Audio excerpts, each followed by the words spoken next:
Alright, we're here for a construction update on Flying Fox.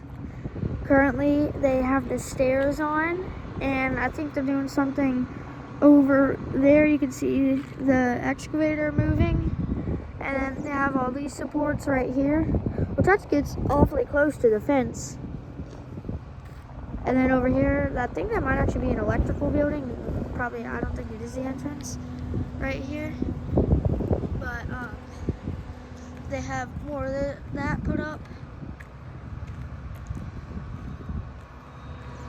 I have a feeling today they might put up a couple more supports for the drop.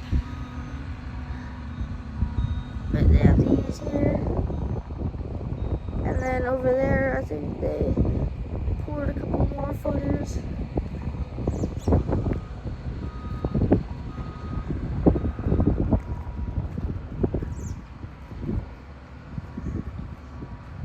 See what they're doing.